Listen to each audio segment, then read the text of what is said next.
Hello everyone, this is Ashutosh here and I'm back with another interesting quiz, mixed bag. Please disclaimer जरूर पढ़ लीजिए. The first question: Who is the only scientist in the world to win Nobel Prize twice? Once for physics and the second time for chemistry. विश्व में Nobel prize 2 बार जीतने वाली scientist कौन है? पहले उन्हें फिजिक्स के लिए मिला था और फिर बाद में केमिस्ट्री के लिए. Your options are Linus Carl Pauling, Roger D Kornberg, Frederick Sanger या मैडम क्यूरी. अब आप लोगों ने मैडम क्यूरी का नाम सुना है तो इसलिए आप लोग इस क्वेश्चन को फिर से ध्यान से समझिए. Nobel prize twice for physics and chemistry. Pauling, Kornberg, Sanger, Curie. और दोस्तों अब अगर आप कुछ गेस कर पाए तो यहाँ से और यहाँ से. खैर इसका आंसर यहाँ पे लिखा हुआ है. इट इज मैरी क्वेरी जिन्होंने 2 बार जीता था. The first time working with her husband Pierre Curie. ये हस्बैंड का नाम है Pierre Curie. Marie Curie discovered polonium and radium in 1898. In 1903 they won the Nobel Prize for Physics for discovering radioactivity. 1903 में physics के लिए मिला. 1911 she won the Nobel Prize for Chemistry for isolating pure radium. So उनको 2 बार Nobel prize मिला था. Marie Curie is the answer, ma'am Curie. Now moving to the next question. पहले मैं ये एक्सप्लेन करता हूँ. जैसे हम लोग जब रेडियो फ्रीक्वेंसी की बात करते हैं, जैसे हम लोग अपने घर में टीवी देखते हैं, एफएम सुनते हैं या फोन यूज करते हैं, तो देयर आर वेव्स जो हैं. आप लोगों ने वेव्स पढ़ा होगा, उनके अलग अलग वेवलेंथ होती हैं. तो कई वेव्स जो रेडियो कैटेगरी में आती हैं, फिर कई वेव्स इंफ्रारेड में आती हैं, अल्ट्रावायलेट में आती हैं. ऑप्टिकल फाइबर, जैसे घर में हमारे इंटरनेट आता है काफ़ी फास्ट स्पीड में, तो ऑप्टिकल फाइबर. तो जब ऑप्टिकल फाइबर में कौन सी वेव्स यूज़ की जाती हैं, वो यहाँ वाली. वो किस वेवलेंथ के बीच की, विजिबल लाइट से लेके उनकी वेवलेंथ जो है वो अल्ट्रावायलेट और एक्सरे के, एक्सरे तो नहीं लेकिन अल्ट्रावायलेट वाले रेंज की वेवलेंथ्स यूज़ करते हैं. हम जो घरों में देखते हैं वो रेडियो वेव्स. ये देखिए रेडियो वेव्स. हमारे घर में टीवी वगैरह आता है तो वो एफएम जो है वो माइक्रोवेव और रेडियो के बीच का कहीं वेव्स यूज़ होती हैं.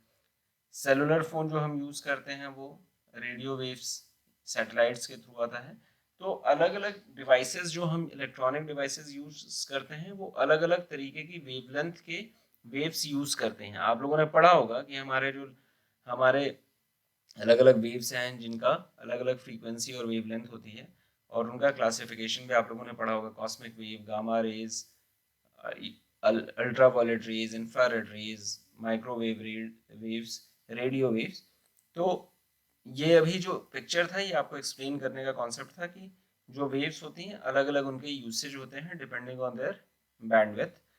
नाउ कम्स द क्वेश्चन कि रेडियो वेव्स जो होती हैं वो हमारे लिए काफ़ी हेल्पफुल होते हैं, क्योंकि वो सैटेलाइट के पास जाते हैं, वहाँ से वो सेलुलर टेक्नोलॉजी और बाकी उस तरीके के जितने भी डिवाइसेस होते हैं उनमें वो हेल्पफुल रहती हैं. The question for you now is, which of the following scientist is considered the father of radio science? Radio waves का बहुत ज़्यादा यूज़ है. हम लोग फ़ोन वगैरह तो बहुत यूज़ करते हैं, तो सबसे ज़्यादा तो वहीं पे यूज़ है. किसको फादर ऑफ रेडियो साइंस कहा जाता है? Richard Altman, sir Isaac Newton, sir Jagdish Chandra Bose या Ibn al Haytham. Richard Altman, sir Isaac Newton, sir Jagdish Chandra Bose, Ibn al Haytham, father of radio science. और दोस्तों इसका सही आंसर है, अब गेस करिए. ये तो एंटीना वगैरह से आप लोग फेमिलियर हैं, यहाँ पे इमेज आपको दिख रही है. अब गेस करिए. और दोस्तों इसका सही आंसर है sir Jagdish Chandra Bose. He had deep knowledge of physics, biology, botany, and archaeology, and he was the first scientific researcher of India. He was the first scientist who worked on radio and microwave optics. तो father of radio science world में sir Jagdish Chandra Bose को कहा जाता है. With this we move to the third question. Which Indian state's old name was Trigarh due to its location in the foothills of three rivers, Ravi, Byas, and Satluj? Trigarta, और and its capital was at नागर। कौन से Indian state का पुराना नाम त्रिगर्त था? क्योंकि वो it was at the foothills of three rivers Ravi, Beas and Sutlej, and its capital was at Nagar. Your options are Maharashtra, Himachal Pradesh, Rajasthan, Jammu and Kashmir. आप ऑप्शन से भी गेस कर सकते हैं, रवि, ब्यास एंड सतलज की बात है यहाँ पे। और दोस्तों इसका आंसर है हिमाचल प्रदेश। हिमाचल प्रदेश का जो फॉर्मेशन हुआ था ना, वो प्राइमरली 1951 में हिमाचल प्रदेश के ये दो पार्ट्स थे। 54 में वो पार्ट्स कुछ इस तरीके से चेंज होते जा रहे हैं, मूव करते जा रहे हैं parallelly.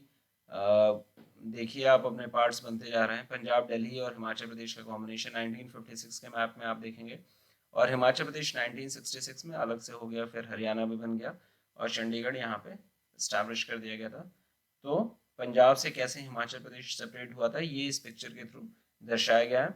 But the answer for this question is Himachal Pradesh. तो दोस्तों आज का क्विज मैं यहीं खत्म करता हूँ।